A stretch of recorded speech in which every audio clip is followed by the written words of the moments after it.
우리에게 주시는 하나님의 말씀 시편 37편 22절에서 29절까지 함께 봉독합니다. 주의 복을 받은 자들은 땅을 차지하고 주의 저주를 받은 자들은 끊어지리로다.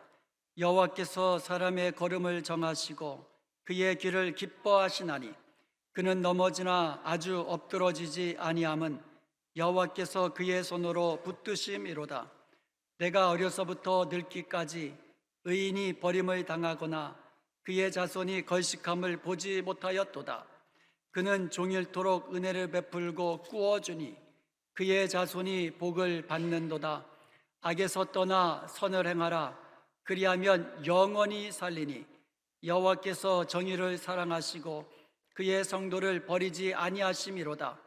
그들은 영원히 보호를 받으나 악인의 자손은 끊어지리로다. 의인이 땅을 차지하며 거기서 영원히 살리로다. 아멘. 5월은 가정의 달이죠. 그리고 특별히 오늘은 어머니 날, 마더스데이입니다. 어머님 그러면 항상 이 마음이 가슴이 메이잖아요. 저도 저희 돌아가신 어머님만 생각하면 감사하기도 하고 또 죄송하기도 하고, 특별히 제가 막내예요. 그래가지고 어머니를 좀 공경할 기회가 좀 별로 없었어요. 거기다가 저는 미국으로 유학을 와가지고 또 여기서 목회를 하고 있기 때문에 사실 저희 어머님에게 좀 효도할 기회가 거의 없었어요. 그래가지고 저희 어머님만 생각하면 제가 참 마음이 아파옵니다. 이건 저만이 아닐 거예요. 모든 사람들이 그 어머님이라는 이 단어만 떠올리면 정말 그 은혜 생각하면서 감사가 이 가슴 속에서부터 차오르는 것을 우리가 느끼게 됩니다. 사실 그 어머님의 마음은요, 제가 보기에는 자녀들에게 있는 것 같아요. 자녀들이 잘 되기를 바라는 마음, 어머님 마음보다 더 큰 것은 없는 것 같아요. 그런데 여러분, 오늘 본문에 보면은요, 의인이 복을 받는다 그랬어요. 그런데 의인에게만 하나님께서 복 주시는 것이 아니라 그의 자손들에게도 복을 주신다 그랬어요. 그러므로 오늘 의인의 축복이라는 제목으로 말씀의 은혜를 나누기를 원합니다. 사실은 어머니가 자기 자신, 자기 자손, 자녀에게 정말 이 자녀들이 잘 되기를 원하는 마음보다 하나님은 더 크신 마음으로 우리 하나님의 자녀된 우리들이 잘 되기를 바란다는 사실을 우리는 알기를 원합니다. 22절에 보면은요, 주의 복을 받은 자들이 땅을 차지한다 그랬고요, 29절에는 의인이 땅을 차지한다 그랬어요. 그렇다면 주의 복을 받은 자들이 누굽니까? 의인이죠. 주의 복을 받은 자들이 땅을 차지하고 의인이 땅을 차지하고, 그러면 주님의 복을 받은 자들이 의인이라는 거예요. 그래서 의인은 주님께 복을 받은 자들이고 이 땅에서 땅을 차지하는 자들이라고 말씀하는 겁니다. 성경에 보면은요, 로마서 3장 10절에 보면 의인은 없나니 하나도 없다 그랬어요. 이 땅에 의인은 없어요. 그런데요, 성경은 또 말씀하시기를 예수님을 믿는 사람에게 하나님께서는 의롭다 여겨주시는 그 은혜를 주시는 거예요. 하나님이 의롭다고 여겨주시는 은혜, 누가 받습니까? 예수님을 믿는 사람이 받게 되는 거예요. 모든 인생은요, 자기 죄로 말미암아 죽게 되어 있어요. 자기 죄 때문에 심판받고 저주받고 사망에 이르게 되었습니다. 그러나 우리를 사랑하신 하나님께서는 우리를 대신하여서 예수 그리스도, 독생자 예수 그리스도를 이 땅에 보내시고 십자가에 피 흘려 죽게 하심으로써 그의 피로 말미암아 우리 죄가 깨끗하게 씻겨진 줄을 믿으시기 바랍니다. 의인이 받는 복 중에 최고의 복은 바로 이런 은혜예요. 죄사함의 은혜요, 구원받는 은혜인 것입니다. 영생의 축복을 받는 것, 이것이 바로 의인들이 받는 최고의 복인 것을 믿으시기 바랍니다. 예수님을 믿는 저와 여러분은 이미 이와 같은 복을 받았습니다. 아멘. 그런데 여러분, 하나님께서는요, 예수 믿는 사람들에게 의로우신 하나님을 닮아서 의롭게 살 것을 또 요구하고 계십니다. 누구에게 요구하신다고요? 불신자들에게요? 아니에요. 하나님의 자녀된 저와 여러분에게 하나님 닮은 모습으로 살 것을, 특별히 의로우신 하나님의 모습을 닮아서 의롭게 살 것을 말씀하고 요청하고 계신다는 것이에요. 왜 이런 말씀을 우리에게 하실까요? 우리에게 큰 돌덩이 같은 짐을 우리에게 짊어지게 하라고요? 아니죠. 왜 주시나요? 하나님의 자녀된, 하나님이 사랑하시는 우리들이 하나님의 축복을 누리며 형통한 삶을 살게 하시기 위함인 것을 믿으시기 바랍니다. 우리로 하여금 하나님의 축복 속에 기뻐하며 즐거워하면서 감사한 삶을 살라고 우리에게 이런 요청을 하시는 거예요. 그렇다면 하나님께서 의인에게 주시는 축복, 어떤 축복이 있는가 좀 더 구체적으로 살펴보겠습니다. 첫째로 하나님은요, 그의 길을 인도하시고 그의 길을 기뻐하시는 것이에요. 그러니까 인도해 주시는 거예요. 한번 따라해 보겠습니다. 인도하시는 하나님, 하나님은 의인의 길을 인도하여 주세요. 오늘 보면 23절을 보면은요, 여호와께서 사람의 걸음을 정하시고 그의 길을 기뻐하시나니 말씀하고 있어요. 여러분이 나름대로 자기 길을 계획합니다. 그러나 실제로 그 길을 인도하시는 분은 여호와, 우리 하나님이세요. 이것을 믿으시기 바랍니다. 이것을 믿게 되면 우리는요, 우리의 길을 하나님께 맡길 수 있어요. 우리의 길을 인도하시고 우리의 발걸음을 주관하시는 하나님을 믿고 의지하고 우리의 길을 하나님께 맡길 수 있게 되는 겁니다. 시편 25편 12절에 보면 여호와를 경외하는 자 누구냐? 그가 택할 길을 그에게 가르치시리로다. 우리가 주님을 믿고 의지하며 주님께 맡기면은요, 주님께서 우리가 가야 할 길을 가르쳐 주신다고 말씀하는 거예요. 우리가 때로는 어떤 길로 가야 할지 모를 때가 있잖아요. 하나님이 가르쳐 주신다는 거예요. 누구에게? 여호와를 경외하고 하나님의 의로우심을 닮아 의롭게 살아가는 그 사람들에게 하나님은 그가 택할 길을 가르쳐 주시는 것입니다. 그러므로 여러분이 직장을 선택하거나 아니면 이제 비즈니스를 하실 때, 그리고 여러분의 인생길에서 아주 중요한 결정을 하실 때에 먼저 기도하시기 바랍니다. 그리고 어떤 길이 하나님께서 나에게 축복하시고 어떤 길이 하나님께 영광 돌리는가를 알고 깨닫고 하나님이 인도하시는 그 길로 여러분 믿음으로 나아가시기를 주님의 이름으로 축원드립니다. 아프리카에 스트링벅이라는 영양이 있습니다. 한번 여러분 이 동영상을 먼저 보도록 하겠습니다.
먹이라는 영양은요, 이 좋은 풀을 먼저 뜯어먹기 위해서 힘세고 빨리 달리는 영양이 앞서서 달려가는 거예요.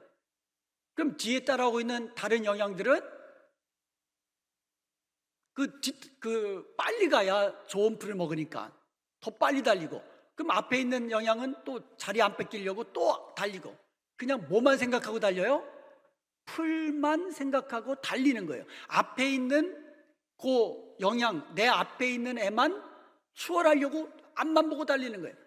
그러다가 앞에 낭떠러리가 있어도 스탑하지 못하고 그냥 수백 영양들, 수천 영양들, 그 몇 마리가 될지 모르지만 그렇게 떼죽음을 당하는 겁니다. 이 세상 사람들도요, 스프링벅과 별반 다를 바가 없어요. 명예를 따라갑니다. 돈을 따라갑니다. 권세를 따라갑니다. 나보다 앞에 있는 그 사람을 추월하려고 그냥 무조건 달려가는 거예요.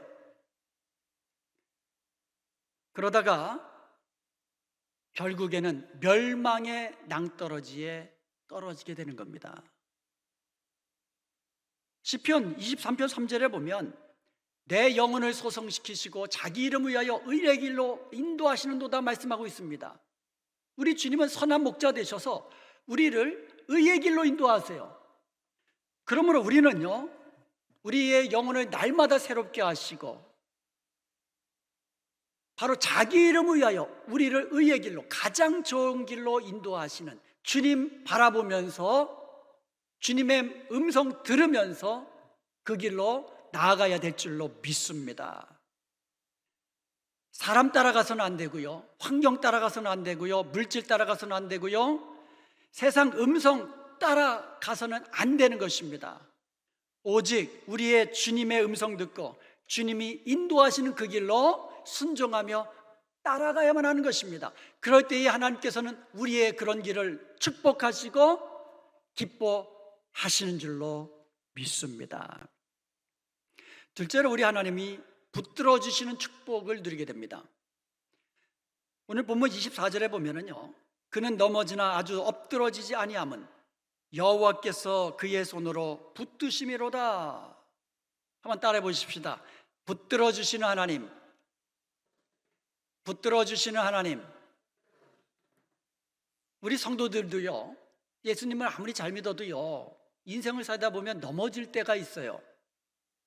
때로는 사탄의 유혹에 넘어질 때도 있고요, 주의 정욕에 의해서 넘어질 때도 있고요, 또 때로는 예기치 않는 고난과 환난을 우리가 경험하면서 낙심하면서 주저앉고 넘어질 때가 있어요. 그러나 의인은 넘어지기는 하여도 엎드러지지는 않는다는 거예요. 마지막에는 우리 주님께서 손으로 붙잡아 주셔서 마지막 승리를 거두게 해주시는 줄로 믿습니다. 여러분, 그 복싱 경기 아시잖아요. 아무리 잘하는 선수도요, 상대방의 그 카운터블 한 대 맞으면 넘어지는 거예요. 넘어져도 어떻게 됩니까? 주심이 1, 2, 3 카운트를 마치기 전에 일어나면 되는 거예요. 일어나면 돼요. KO 당하면 끝이에요. 우리 성도들은 인생길을 가면서 넘어질 수는 있어요. 그러나 KO패로 끝나버리지는 않는다는 거예요. 다시 일어나게 하시는 분이 우리 하나님이신 것을 믿으시기 바랍니다. 잠언서 24장 16절에 보면 대저 의인은 7번 넘어질지라도 다시 일어나거니와 악인은 재앙으로 말미암아 어떻게 된다고요? 엎드러진다는 거예요. 의인은 넘어질 수는 있어도 엎드러지지는 않습니다. 7번 넘어져도 우리 하나님께서 8번째 일으켜 세우시고, 10번 넘어지면 우리 하나님께서 11번째 일으켜 다시 세워주시는 것을 믿으시기 바랍니다. 의인들은 넘어질 수는 있어도 망하지는 않아요. 엎드러지지는 않는 거예요. 우리가 광야 같은 인생길을 걸어가며 힘들고 어려울 때 7번 넘어지고 8번 넘어질 때가 있어요. 그때마다 우리 주님은 우리를 붙들어 세우시는 겁니다. 예수님의 제자들을 한번 생각해 보세요. 그들은 3년씩이나 예수님과 함께 했습니다. 가는 곳마다 예수님의 말씀을 가장 가까운 곳에서 들었어요. 그리고 그들은 놀라운 주님의 행하시는 이적들을 보았습니다. 안전뱅이를 일으키시고 소경의 눈을 뜨게 하시며 죽은 자를 다시 살리시는 엄청난 그 기적의 현장에 있었습니다. 그런 제자들이요, 예수님이 잡히시던 그날에 어떻게 됐습니까? 다 도망갔습니다. 그들도 넘어진 겁니다. 그런데 여러분, 우리 주님은 그럼에도 그들을 버리지 않으셨습니다. 주님의 손으로 그들을 붙잡아 다시 일으켜 세우셨습니다. 성령의 기름을 그들에게 부으셔서 놀라운 하나님의 사도로 사용하신 것입니다. 어린 아가가 발걸음을 배울 때 정말 한 발 두 발 떼기가 어려워요. 그때 부모님들이 옆에서 붙잡아 주잖아요. 붙잡아 줍니다. 그러다가요, 그 주위에 위험한 게 있으면 어떻게 됩니까? 그냥 안고 가잖아요. 이게 우리 하나님이에요.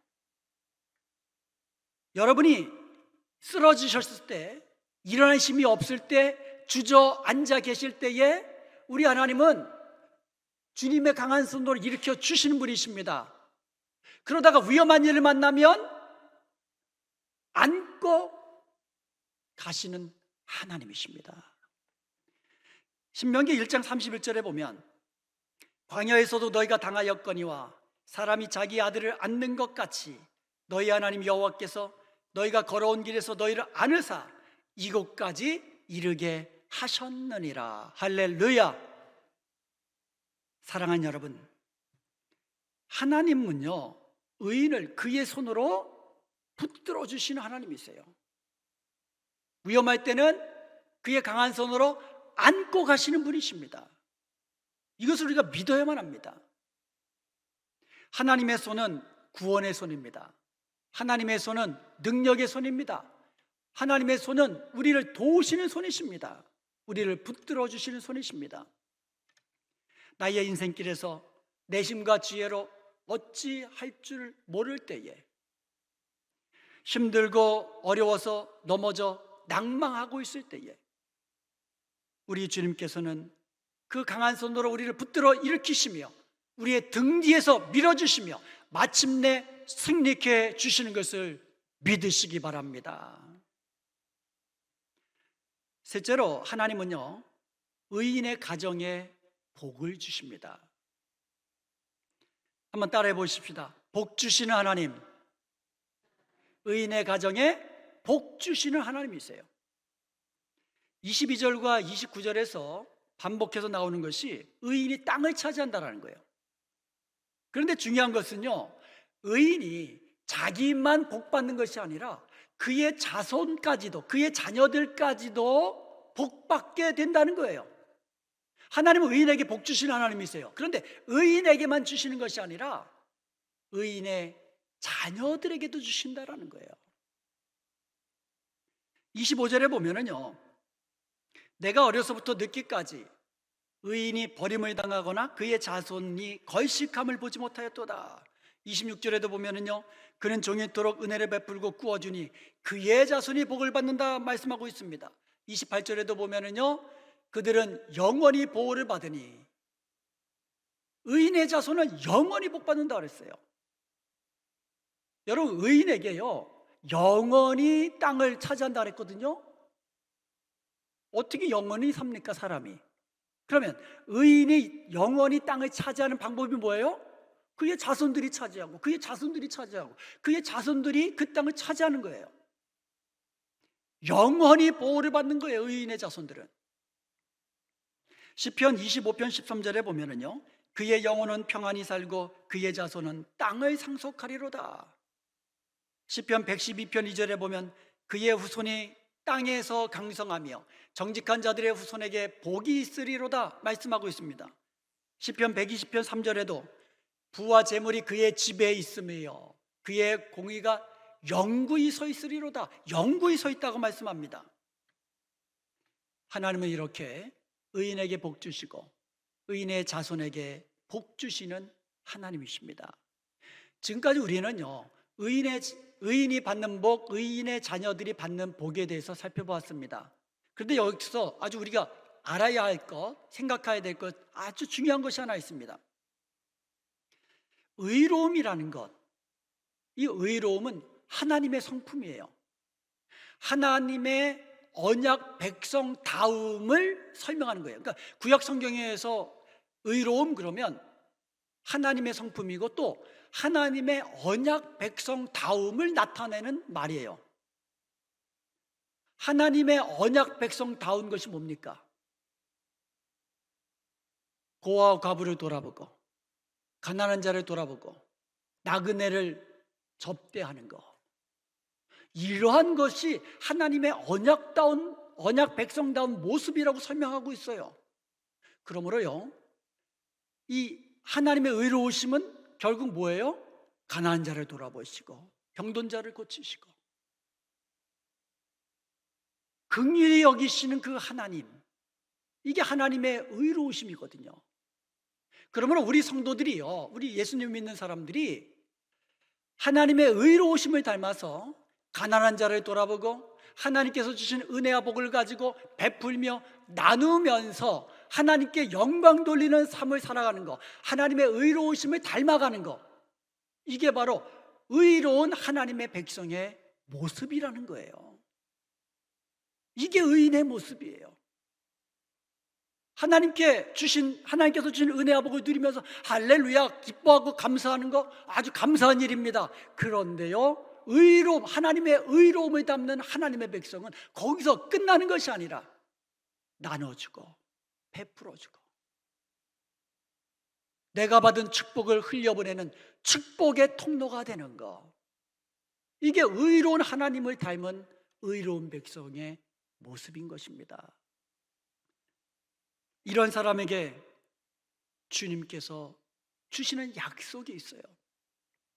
시편 112편 9절에 보면 그가 재물을 흩어 빈궁한 자들에게 주었으니 그의 의가 영구히 있고 그의 뿔이 영광 중에 들리리로다. 그의 뿔이 영광 중에 들린다는 말이 뭐예요? 하나님이 그를 영화롭게 하신다는 거예요. 그리고 그의 의가 영원히 있다는 것은 뭐예요? 대대손손 하나님의 의가 그들 가운데 있게 된다는 것이죠.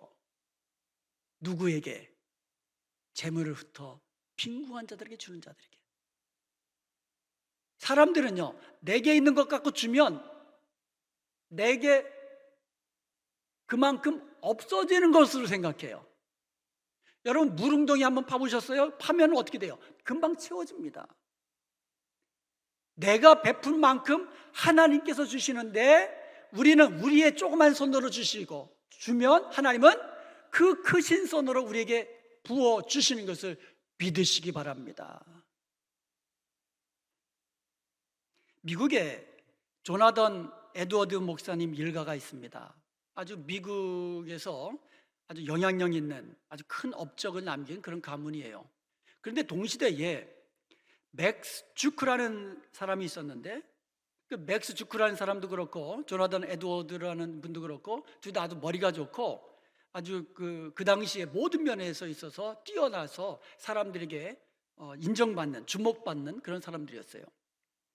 그런데 이 둘이 달라졌어요. 다른 길을 걷게 됐어요. 어디서 달라졌냐면 맥스 주크라는 사람은요, 예수님을 안 믿는 사람인데 또 믿지 않는 부인하고 만났어요. 그래가지고 늘 부부간의 사이가 좋지 않아가지고 다투고요. 그래서 알코올 중독자가 되고요. 이 도박을 또 즐겨하게 됐어요. 그러다 보니까 그의 자녀들은요, 뭘 봅니까? 부모님들이 늘 싸우는 모습 봐요. 술에 쩔어서 사는 모습 봐요. 도박하는 모습만 봅니다. 이렇게 불경건한 모습을 보면서 자라나게 된 거예요. 반면에 조나단 에드워드 이분은요, 아주 경건한 사람이었어요. 그래서 경건한 부인을 얻었어요. 그래서 늘 자녀들 앞에서 성경 읽고 기도하는 모습을 보여준 거예요. 자녀들이 뭘 보았습니까? 서로 사랑하고 서로 위해주고 서로 존중해주는 그런 경건한 부부의 모습을 보면서 자란 거예요. 그들의 후손이 어떻게 되었을까요? 조사를 해봤는데요, 맥스 주크 가족은요, 방탕한 삶을 산 사람이 440명, 직업적인 거지가 310명, 매춘부가 190명, 범죄자가 130명, 알코올 중독자가 100명, 상습 도둑이 60명, 살인자가 7명. 뉴욕주에서 아주 그냥 엄청난 피해를 입힌 그런 이 가정이 되어버렸어요. 반면에 신앙의 가정을 이루었던 조나단 에드워드는요, 나중에 프린스턴 대학교의 총장이 되었습니다. 후손 중에 성직자, 선교사, 신학교수가 300명, 대학 교수가 120명, 의사가 60명, 저술가가 60명, 판사가 30명, 대학 총장이 14명, 하원 의원이 3명, 미국의 부통령도 1명 나왔습니다. 그의 가문에서 미국에서 정말 많은 영향력을 끼치는 훌륭한 이 자녀들이 배출된 것입니다. 사랑하는 여러분, 하나님은요, 의인에게 복을 주시고 의인의 자손에게도 복 주시는 하나님이신 것을 믿으시기 바랍니다. 그러므로 우리 모두 다 내가 먼저 의인이 되고 조나단 에드워드 같은 여호와 하나님을 경외하는 훌륭한 믿음의 가문을 이루는 복된 저와 여러분 되시기를 주님의 이름으로 축원드립니다.